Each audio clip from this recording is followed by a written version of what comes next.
Join me in welcoming Ambassador Dr. Richard Bernal, Professor of Practice, who will address the topic, What Happens After COVID-19, the Pandemic Economic Outlook. Professor Bernal. Thank you, Professor and Dean of the Faculty of Medicine. Very pleased to join you for this discussion of the impact of the COVID-19 pandemic. The pandemic, as you have mentioned, has already been discussed in terms of its health implications.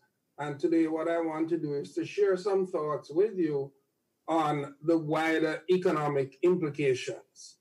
The pandemic has already put national and global economies into a recession. Nobody's sure how long the recession will last and how intensive it will be. We've already seen a contraction of economic activity of significant levels. And if this persists, it will certainly be a recession of a magnitude worse than that which followed the 2008 financial crisis, and far worse than that which followed the September 11th terrorist attacks. Indeed, the more dystopian forecasts are talking about levels of unemployment which rival that of the Great Depression of the 1920s and 30s.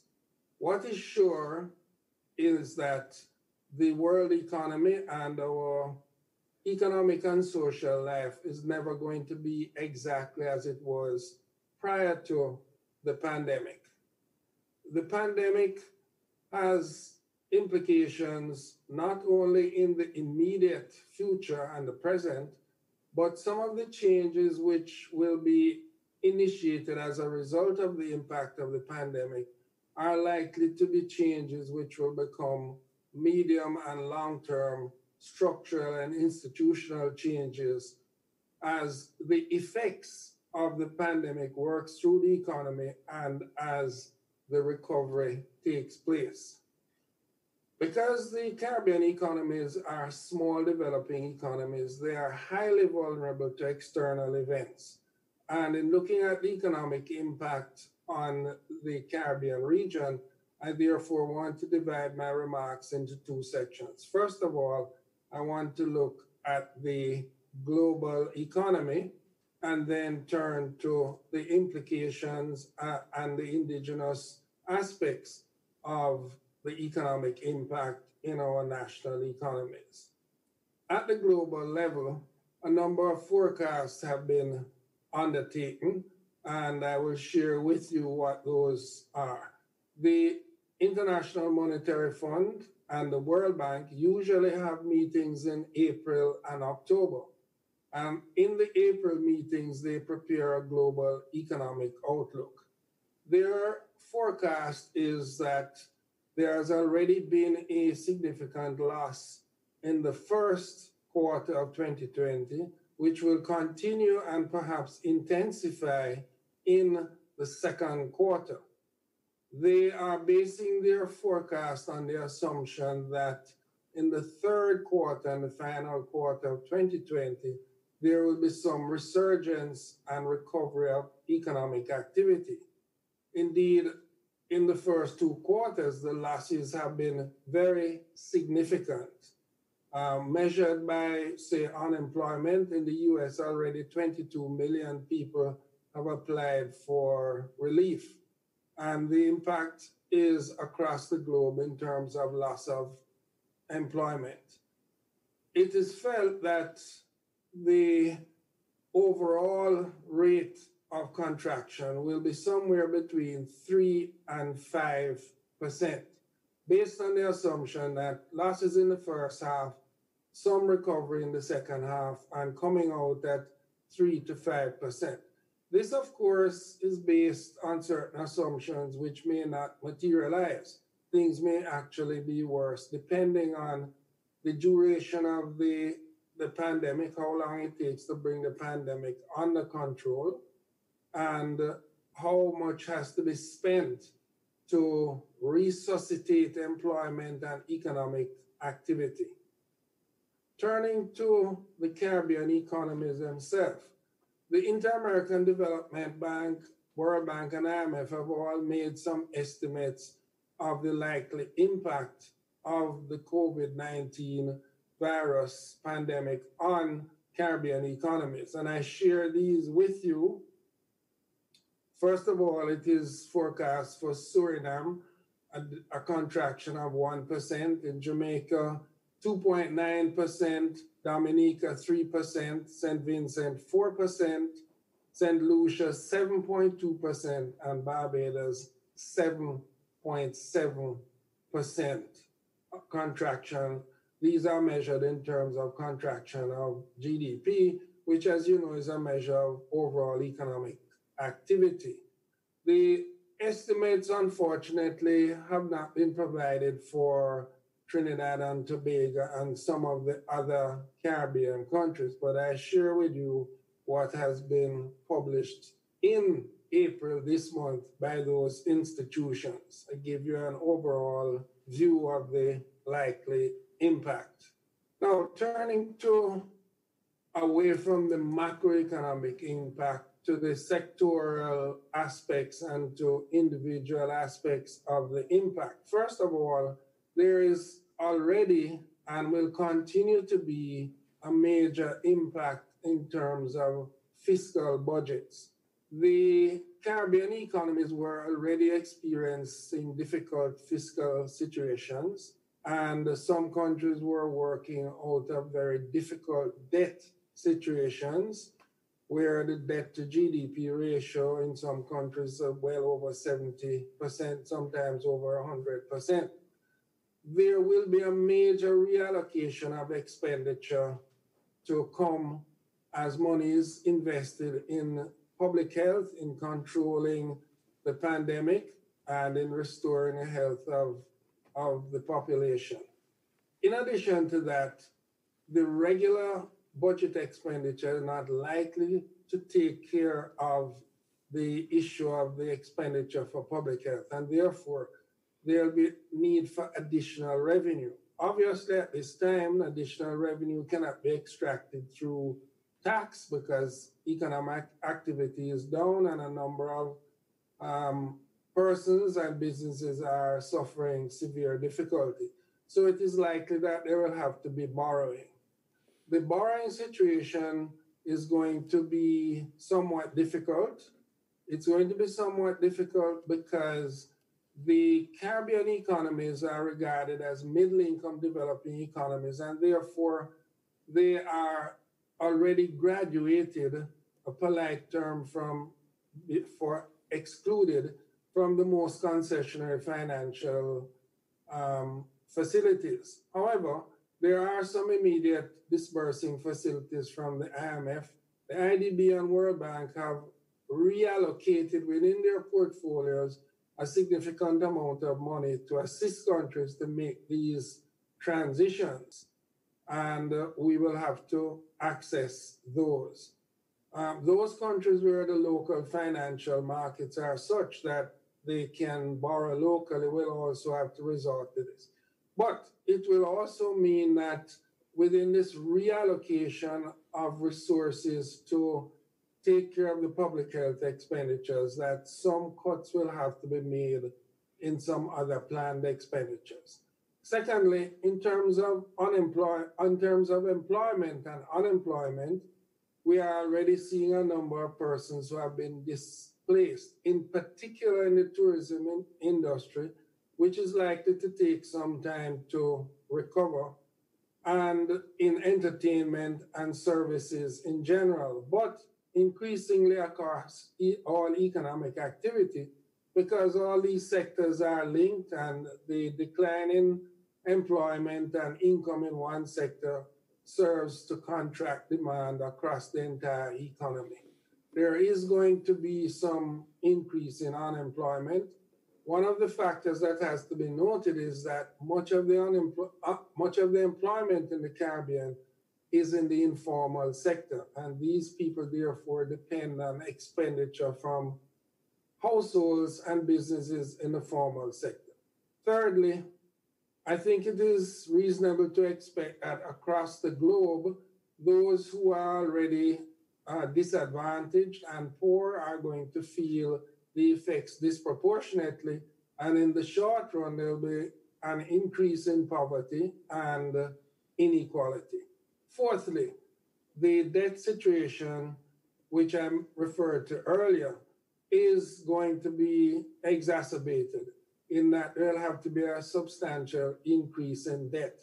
Debt has to be paid for, and even if there's debt forgiveness, debt restructuring, refinancing, there is still going to be a lot of increase in debt, given that the Caribbean countries were already among the most heavily indebted countries in the world.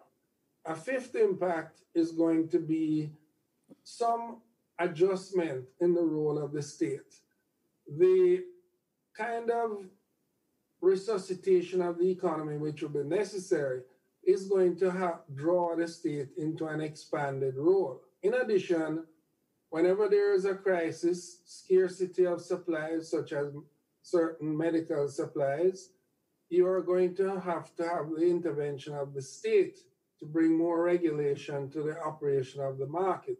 The market left by itself may allocate those scarce resources only to those who are already relatively well off. A sixth thing is that globally, there's going to be a pushback against globalization and a repatriation of a lot of manufacturing and agricultural production, which previously was imported. Countries are now going to realize that the cheapness or the availability of imports is not the only consideration, and that domestic production also is important for the security and the resilience of their economies. So some of that premature deindustrialization, which has been taking place in the Caribbean, is going to be halted as we reshore, bring back on shore some economic activities which were relinquished, and this is good. Seventh, there are going to be opportunities in any crisis. The famous dictum is, a crisis is a terrible thing to waste. Put more simply, there are opportunities even in the midst of a crisis, and we must look for those. We have already seen a number of innovative developments, entrepreneurial activities at the household level, at the level of firms who have redeployed or redacted their production facilities to produce different goods, etc. So all is not doom and gloom.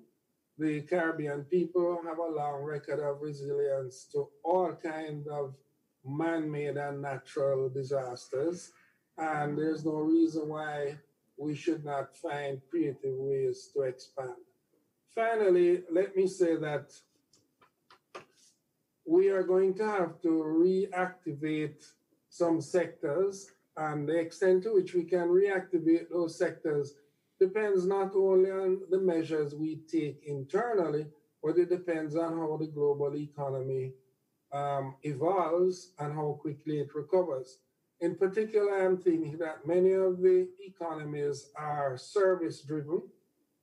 Tourism in particular, financial services, entertainment, BPO, business processing, outsourcing. These are good jobs and they have served the economies in the region well. They will have to be resuscitated. This is going to require government to support the private sector in rebuilding, because there are expenses which the private sector must meet and households must meet, rent, etc., while the contraction of the economy is going on. The government will have to assist in terms of loans. The local financial sector will have to find ways to refinance and to alleviate some of the interest payment burdens which will be faced. And this is going to take a lot of collaboration across the society. It's going to have to involve a tripartite effort: governments, private sector, trade unions, civil society, to come up with programs which can resuscitate the economy. I remain convinced that the Caribbean people can deal successfully with this terrible pandemic. It is going to be difficult, but I see no reason why we should not be able to rebuild our economies. I end on the cautionary note that while we rebuild our economies, we must realize that life is never going to be exactly as it was before. And certainly the global economy will experience some changes, and we have to adjust to those in a proactive, strategic way so that we can resuscitate the economic development of the region. Thank you. Thanks very much, Ambassador Bernal. I think I went 16 minutes.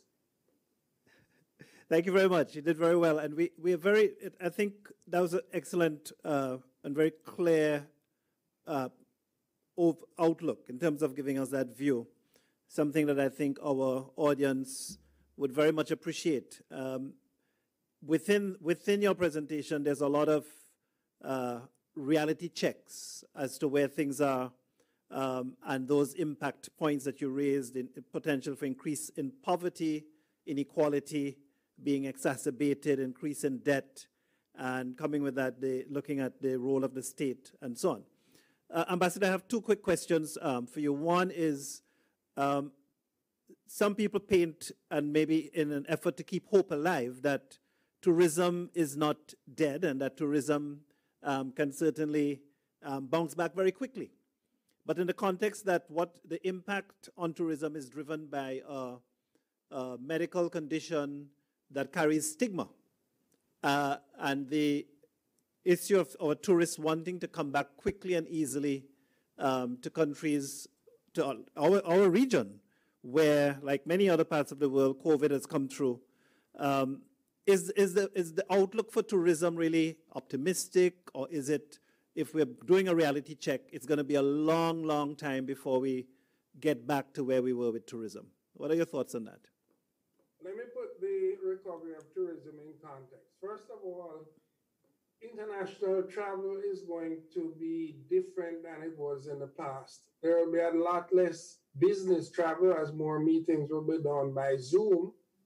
There will also be more health precautions. That is, I think airlines are going to be required to ensure that the passengers they take on board are cleared medically. If not, they will be responsible in the same way that if they bring into a country somebody who does not have a passport, they're responsible to take them out. That is going to happen. Secondly, the irony is that the developing countries of the Caribbean have done relatively well compared to some of the source countries for our main tourists, such as in the US and in the UK and Italy and Spain, so that people in those countries should feel relatively safe coming back to the Caribbean. Thirdly, based on experience after the global financial crisis and the 9/11 events, the Caribbean is close to the US. The pattern of US tourists is to take short visits.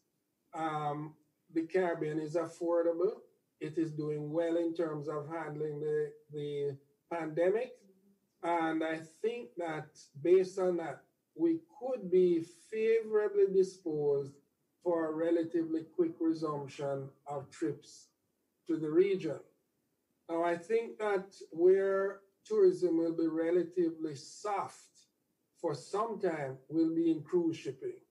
Cruise shipping had experienced various health crises even before the pandemic, and the pandemic has certainly trapped a number of people on board ships for extended periods. Yes. And I think it will take some time to rebuild the comfort level for people to start doing cruise shipping. Yeah. However, the tourist industry has proven to be very agile and creative, and I'm sure that special packages in terms of price, etc., will be offered across the region in hotels and in the cruise shipping era. So all in all, I think that the tourist industry may be able to recover relatively quickly. Yes, thank you. So that's very sound analysis. Professor Christie earlier in the conference had spoken about immunity certificates, the potential for things like that in the future. And as you mentioned, travel, airlines asking for perhaps some evidence that you're safe to travel. We can see things like that coming forward. My last question, perhaps just to get a comment from you.